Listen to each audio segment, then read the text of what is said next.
have the privilege to meet many very interesting people from all over the world.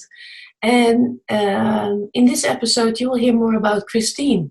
Kristine Kirchner is beautiful. It's very special from the inside, from the outside. And when I asked her to send her own bio, she sent me the following text. And I don't want to convert it in a standard bio because this is very special. And it's not about titles and not about hierarchy or in any way. This is truly about who Kristine is. So it will take longer than usual, but you will find it very interesting. So I will read it aloud and then we will go to the interview. So Kristine wrote, I am an American and I was born in the Midwest in Wichita, Kansas. As my dad always called us, I'm a mutt or a Heinz 57. But it was only a couple generations back that my great-great-great-grands came from Europe. I feel lucky to be brought up with a lot of those English and European ways. My childhood in the 50s was full of family and fun, as I had 2 brothers and 2 sisters. All my cousins, 9 of them, also lived there. So holidays were spent with all of us together. Behind closed doors was a different story. My dad was an alcoholic and was controlling and abusive. When I was 7, I had a ruptured appendix and almost died. I was in a coma for 6 weeks and I believe that changed my life. I started working when I was 14. From then on, bought all my own clothes and everything that I needed. Being the oldest girl, I was required to help cook and do the ironing, etc. My mother had been a stay-at-home mom for years, but had to go back to work, which left me to do more cooking and look after my younger siblings. 18 months, 5 and 7 years younger. At 15, I ran away from home and I chose the Friendly Gables home for bad girls. I stayed for 6 weeks and wanted to live there, but they told me I would have to go, that I was turning it into a boarding school. And I guess because I whistled when I scrubbed the floor. We had to go to school every day, and that is where I learned to knit. The abuse ramped up for me and my brother underneath me. He was a sensitive, talented boy and ended up with paranoid schizophrenia at 17.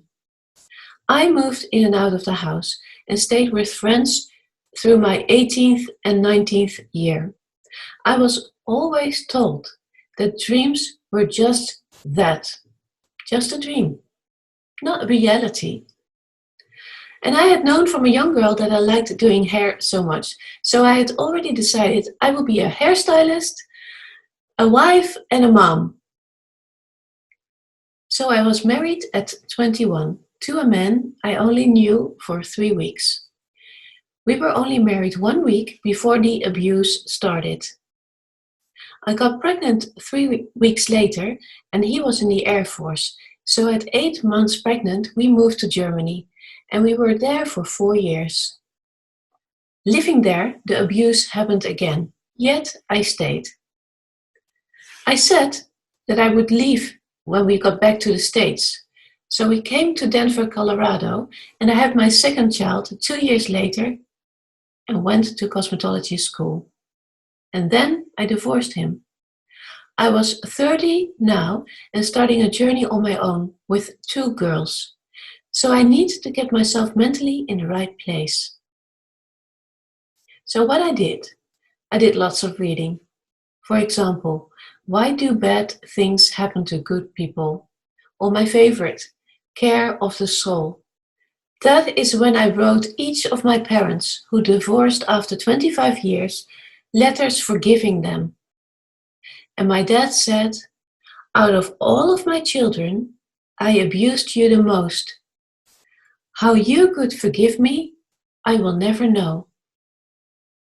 He died 4 years later at the age of 60. I became manager of a salon and built up a great clientele, but didn't like living where so many lived. I decided to make some sweaters and take them to Aspen to sell.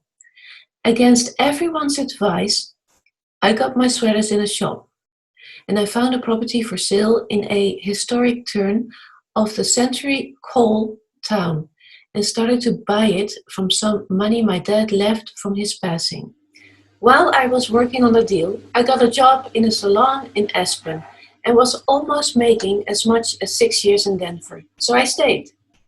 I lost the deal to someone who offered more money, but I brought my girls up there for most of the rest of their schooling. It was in those 8 years that I started writing poetry again. I always wanted to act, so I joined the A Theatre Company and did the hair and costumes for several plays and got a small part in the play Harvey. I always wanted to be a singer, so I joined the community choir and we performed the Messiah every Christmas and Easter for 6 years. While working there, I met a lady who ended up moving to Australia and getting married. And she kept telling me I should come there. So I gave myself 5 years. And in order to do it, I had to pay off 18,000 in credit cards. And I did it. I did it by living in a tent. For 5 months, I went back to Wichita for 1.5 years to spend some time with my grandmother as she was 94 at the time. I spent every day with her for 6 months and she passed away right before I left in 96.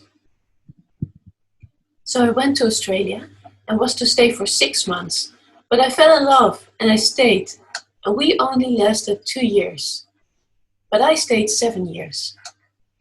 While there, my arthritis got so bad I couldn't cut hair anymore, so I did all kinds of different work. I had so many great experiences. I couldn't work legally for 2 years, so I worked for a moving company. I also planted 1,500 aloe vera for my share of rent and cooked on a sister tuck. Later, when I was legal to work, I got a job on an island above Australia on the wharf. It was owned by the same company I did work for on the tuck, but it was cooking for 25 men. While living there, I started writing a book with all the stories that my dad had written. I also made my mother's hand-pulled peanut brittle and my dad's barbecue sauce and went to the markets and sold them. I loved living there and had so many amazing experiences. And I had to come back because I miss my girls too much. So I came back in 2002, and a year later my youngest was married. Since coming back, I have owned a barbecue restaurant and even joined a carnival for a summer at the age of 55. It was so much fun. I thought it would be another chapter in my book. So I finally went back to Denver to be around my now expanding family of 6 grandchildren.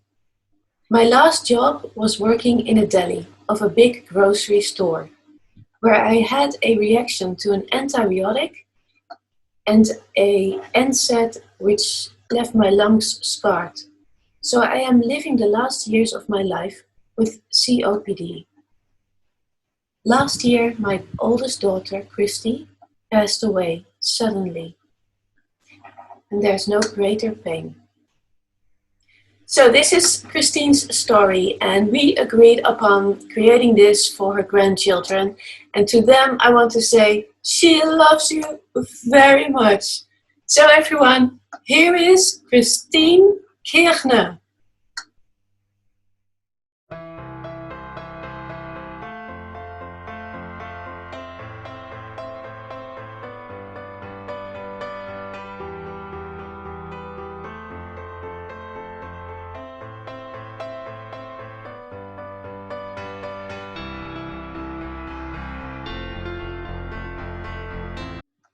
So you sent a wonderful childhood picture. Tell me more about the wonderful young girl, Kristine. Okay, well,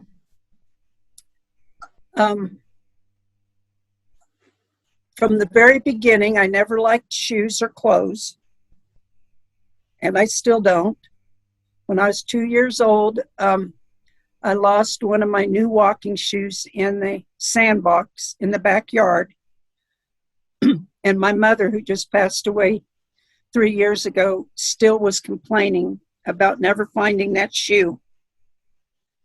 And so that bothered her for, 67 years of my life, that she never found that shoe.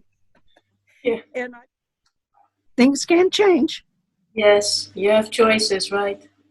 Yeah, you have choices. We all can make the choices. To go through, to do that to children and even adult children. It's just not, so many things aren't in my comprehension. I don't know if that has to do with being an HSP or I don't know. Yeah, I haven't felt like I lived in this. Well, until 5 years ago, I thought I was the only person that even felt about things this deeply. Anyway, how did you learn about high sensitivity? How did you learn about high sensitivity? Oh, I just decided to Google it randomly. Just 5 years ago. I thought, am I the only person that feels so deeply? And all of a sudden, this whole page of all these HS, highly sensitive person groups popped up, and I just like started dancing, probably. Yeah. I go, you got to be kidding me. I have suffered thinking how could anybody like to do as much as I do, be so forgiving of everybody else and their weaknesses and flaws, be shunned by so many people, or be made to be felt like I'm some kind of outcast or horrible person. I just didn't know. But that's okay. I just kept on whistling, soldiering on. I obviously was very unhappy and insecure and just wanted someone to love and to love me. Yes.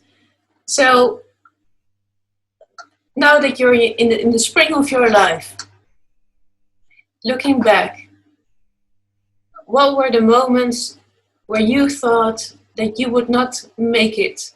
You would not make it through? So through the years, there's been, 2 or 3 times, not a lot, where I just didn't feel like I wanted to go on. Just mainly because of learning to live with pain, strictly. I had heartbreaks with men that I loved, that I dated, that didn't work out, but I just would cry those out. None of those made me feel like I didn't want to go on. I didn't. I got over that need. I realized I didn't need a man to be happy. But boy, I wanted one. And that's okay too, if you understand that when you're in a relationship, you got to know what you're investing in it and what you're getting out of it, and is it worth staying there. So I don't have any complaints, and so I don't really have a particular moment, nothing earth-shattering that made me just not want to go on, other than just being tired of living with pain. Yeah. And of course, as a highly sensitive, with each pain and with each heartbreak, more pain comes. And so learning it's really difficult to learn how to balance not letting your emotions cause more physical pain. That is the biggest question probably for everyone. Yeah. For science, for mankind. That's why everybody wants to take something to alter their minds, to get rid of the pain. But unfortunately, the pain's always still there. And what did help? Laying on tennis balls, number one. I'm lucky. I feel like I'm really lucky. I am blessed to really, I feel that way, to even be alive. That's so beautiful, Kristine. I was reading your bio text aloud, and you say that you are so blessed, and that's the most beautiful part of who you are. You always see the positive. Well, you have to. So, even if you choose to marry young a man that's just like your dad, you can break that habit. I'm proof of that also. Even though I didn't. Well, I did get married a second time briefly, but I hardly even call it being married. We dated 2 years, lived with each other like 6 months, and then that's when I went off to Aspen to open my business. I kept telling him I was going to buy him a brand new BMW when I got this business deal open. And in fact, I bought him a model car. And then when the business deal fell through, he didn't want to follow me up there. So our marriage just kind of just dissolved. So it's like I never was really married, but legally I was briefly, but after that I never was. So, but that's okay. I that was the hardest thing, and I learned that through that period of when I first got divorced. Is it's okay to be alone. But I also worked out, and you can see a lot of it in my poetry. I have a couple journals full of poetry about the moon and the ocean and a lot of nature-based, crossover type stuff. And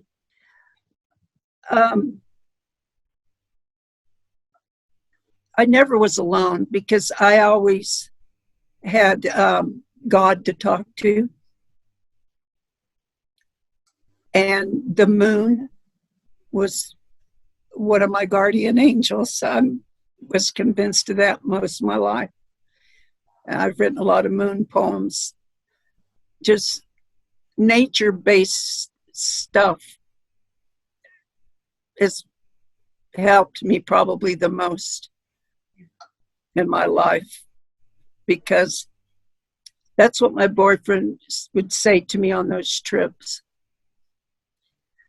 I like taking you traveling in the car because it doesn't matter where we go. Everywhere you look, you see the beauty. And that's kind of been my philosophy ever since I got divorced and felt so alone, even though I had my girls. But I knew I had to kind of learn to be alone because I was with people all day, every day anyway. I had to have alone time to regenerate. Plus, every time I sat down, from 1980 on, I was knitting or making something to sell it, always, continually. And so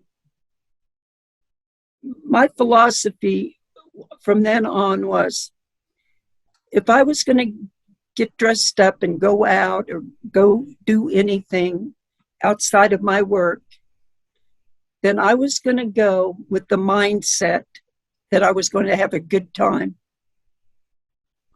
or I wasn't going to go every single time.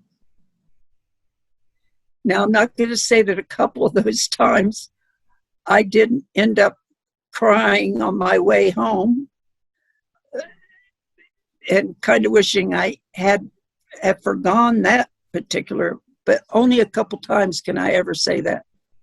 Every other time, pretty much through my whole life, I can say if I planned to go do something, I had a good time or I wasn't going to go do it. And it works. Don't go do something if you aren't going to have a good time. Why bother? You might as well just stay home. Don't get all dressed up. Don't take all that time. Don't drive all that way. And or then come home and bitch about it, you know? I don't know. These are just things. Yeah, and how has your high sensitivity helped you navigate through these challenging times?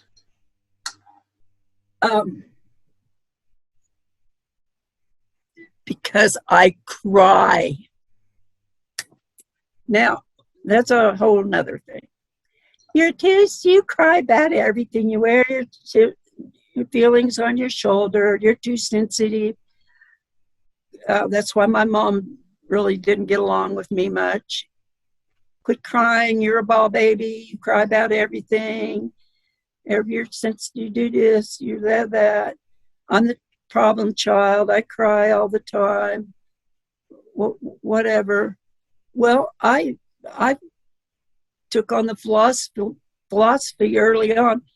Thank you, God.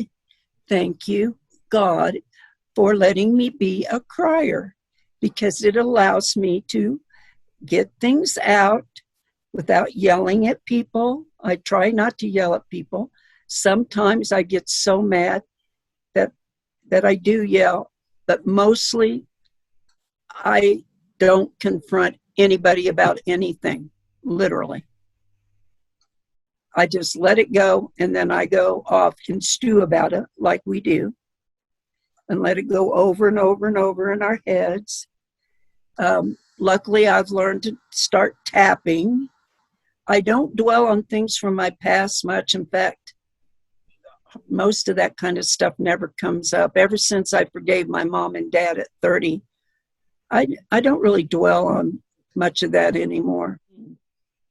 And there I was in Australia sorting through just years of stuff he had written, because he was a journalist and a very smart, sensitive. I know now.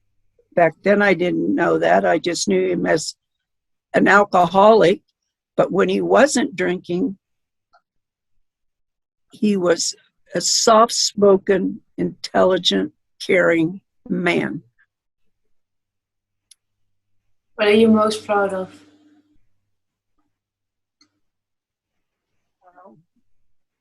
My grandchildren, and their moms, but really my grandchildren. I've got 6 of them. I know all grandparents are proud of their grandchildren, but I really am.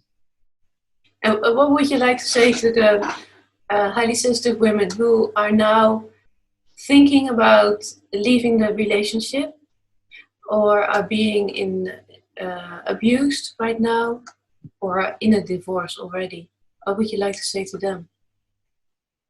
So I think each relationship is different. And so that didn't happen again for 4 years. But if I had, I would have walked away. I know I would have walked away, because I couldn't have dealt with that. I had too much of it where I had just come from. I know I wouldn't have. So if somebody's going through that, then, you know, you got to leave right away. I don't care if you go to a women's shelter or family. And I went to my mother and asked her if my Christy was 4, and I asked my mother if we could live with her just long enough for me to go to beauty school, which would take about 9 months. And my mother said, nope, you made your bed, you lie in it. So we all tolerate differently, and we all have different resources to leave. But we can't be mean and hateful to each other. What I like so much, and for all the people who are watching, that you've experienced, well, not so pleasant. You are still pro men. You still advocate for men. You are. I still love men. I think they're so intelligent. I especially like sensitive ones, which just has been so interesting for me to watch your videos and find out that so many sensitive men around, which then, of course, made me understand why my dad was the way he was, retrospect. And a couple different men through the years that I dated, and why I loved their company so much, and because they were sensitive men. And so, yeah, I guess I've always preferred to be around men. So, Kristine, what would you like to say to your grandchildren? I think the most important thing I want to say to my grandchildren is that life is all about choices. And what you make in life, you've just got to be happy. Otherwise, you can make another choice. That's so beautiful. Thank you. Thank you so much for everything that you shared and so openly. And I know that there will be many people, not only highly sensitive people, but many people who will either relate, be in the same situation as you were in at the time, or will have many insights. So thank you so much for doing this. I know we planned it for a long time and had many conversations just to sort out what you would like to share. And this again was a wonderful conversation with you. So thank you from the heart. And I want to thank you, Susanne, because you have no idea. And I know people pay you for your expertise. And there is no amount of money that I could pay you for being my friend over the last year. And I thank you from the bottom of my heart. And I will let you know when it gets sent off, but you will be receiving a great, big, huge hug from me in the mail. Oh, yeah. It's been planned for a long time, and it is going to be coming. But I'll let you know in advance, so you can make sure to let me know when it gets there. Because these days it's a slow boat just across the states to get something, so it can take a year for you to get it. I don't know. Thank you, Susanne. Yes. I love you. Yeah, it's the same. Yeah, what do I need to say? It's tissue time, Kristine, again. So, yeah. Thank you so much. And yeah, no words. Can't wait to watch another one of your amazing meetups. Yes, you're so welcome. Yes.